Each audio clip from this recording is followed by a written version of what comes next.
आपके शरीर में याददाश्त का बहुत जटिल तंत्र है। तो क्या आपको लगता है कि आप जिसे भी छूते और महसूस करते हैं और संबंध रखते हैं, उससे वो याददाश्त नहीं बटोर रहा? अगर आप अपने सिस्टम में ढेर सारी विरोधाभासी याददाश्त पैदा करते हैं, तो आप देखेंगे कि जीवन बाद में ऐसा रूप ले लेगा कि आपके पास सब कुछ होगा, पर आपको ऐसा महसूस होगा मानो आपके पास कुछ नहीं।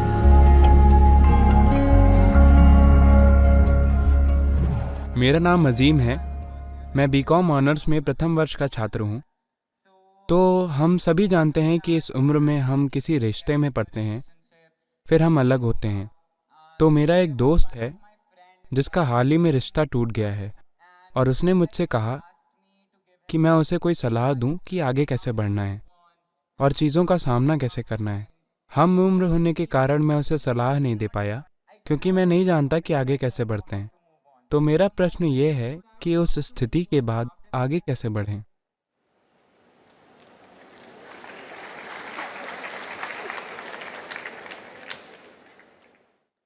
कोई और आगे बढ़ चुका है। अगर आप उसी जगह पर रुके रहे, तब भी दूरी आ जाएगी। देखिए, इसे जीवन के संदर्भ में समझते हैं, प्रचलन के संदर्भ में नहीं, नैतिकता के संदर्भ में नहीं, सही और गलत के संदर्भ में भी नहीं, मगर जीवन के संदर्भ में। जीवन के संदर्भ से मेरा मतलब है, अजीम, क्या आपको याद है कि आपके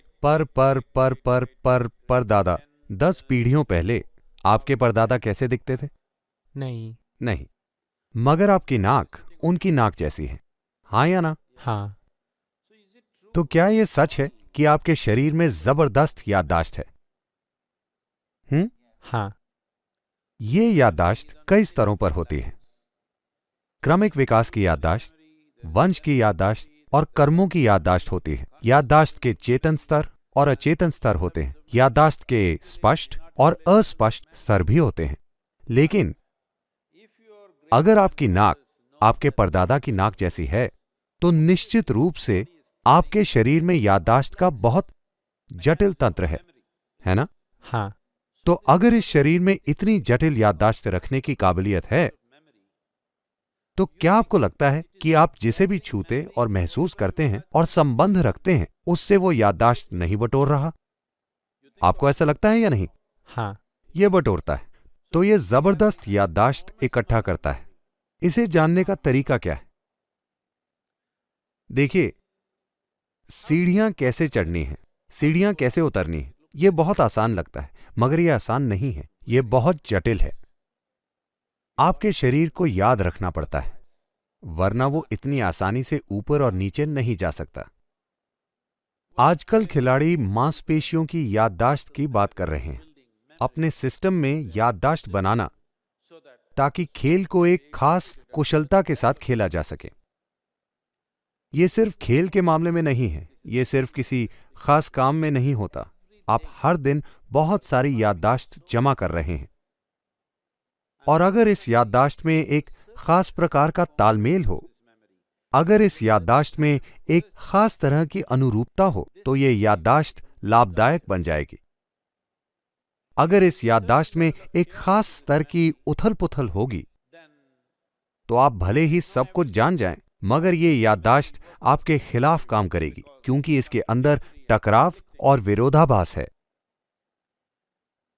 आपने रिश्तों की बात की और हमें अपने दोस्त के प्रश्न के बारे में बताया। तो यह प्रश्न ही इसलिए उठा है क्योंकि यह चीज महत्वपूर्ण है ना? अगर वो महत्वपूर्ण नहीं होता, तो आप पुराने जूतों की जोड़ी की तरह उसे भूल जाते और आगे बढ़ जाते। मगर वो महत्वपूर्ण है क्योंकि आपने उसमें अपने विचार, अपनी भावनाएं और शायद अपना शरीर भी लगाया है। ये 3 चीजें लगाने के बाद उसके बारे में एक गहरी याददाश्त बन जाती है। अगर आप अपने सिस्टम में ढेर सारी विरोधाभासी याददाश्त पैदा करते हैं, तो आप देखेंगे कि जीवन बाद में ऐसा रूप ले लेगा कि आपके पास सब कुछ होगा, पर आपको ऐसा महसूस होगा मानो आपके पास कुछ नहीं, क्योंकि ये अस्त व्यस्त और उदास होगा। इसमें उल्लासी नहीं होगी। ये बहुत महत्वपूर्ण है कि युवा इस बात को समझें कि आपको जो शरीर दिया गया है वो चलता कैसे। अगर ये सिर्फ मांस का एक गोला होता, तो आप जैसे चाहे वैसे इसका इस्तेमाल कर सकते थे। But this is a very sophisticated machine. मगर ये एक बहुत जटिल मशीन है। अगर आप इसका संवेदनशील तरीके से इस्तेमाल करें तो ये असाधारण तरीके से चीजें कर सकता है, वरना ये मामूली चीजें करेगा। मान लेते हैं आप कंप्यूटर के बारे में कुछ नहीं जानते। मान लीजिए मैंने आपको एप्पल एयर दिया। क्या आपने वो मॉडल देखा है? हाँ। बहुत पतला और तेज। मैंने आपको वो दिया मगर आप नहीं जानते कि वो क्या है। आप उसे घर ले गए और उससे खीरे काटने लगे। खीरे अच्छे कटेंगे, मगर क्या ये त्रासदी नहीं है कि आप खीरा काटने के लिए एक कंप्यूटर का इस्तेमाल कर रहे हैं? खीरे में कोई बुराई नहीं है, मगर आपके साथ जरूर कुछ गड़बड़ है ना? हेलो? हाँ। आपके हाथों में जो है, अगर आप उसका महत्व नहीं समझते तो आपके साथ कुछ बहुत बुनियादी गड़बड़ है।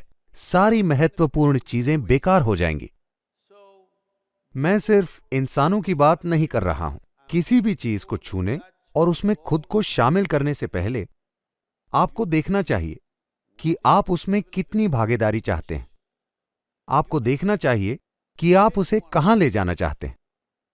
आपको यह भी देखना चाहिए कि आपके ऊपर उसके क्या अलग अलग प्रभाव पड़ेंगे। वो इस जीवन के लिए अच्छा काम करेगा या इस जीवन के खिलाफ काम करेगा। आपको सोचना चाहिए, वरना आप एक ढीला जीवन बन जाएंगे। मैं ढीले शब्द का इस्तेमाल नैतिकता के संदर्भ में नहीं कह रहा हूं। मैं ढीला बस इस संदर्भ में कह रहा हूं कि आप अपने जीवन में जिस दिशा में जाना चाहते हैं वहां नहीं जा पाएंगे। इसमें थोड़ी समग्रता लाना, अपने जीवन में बौद्धिक समग्रता, भावनात्मक समग्रता और शारीरिक समग्रता लाना बहुत बहुत महत्वपूर्ण है। उसके बाद भी अगर कुछ गलत होता है तो आपको बस ये समझना है कि जब आप पैदा हुए तो आप अकेले आए थे और जब आप मरेंगे तो अकेले ही जाएंगे।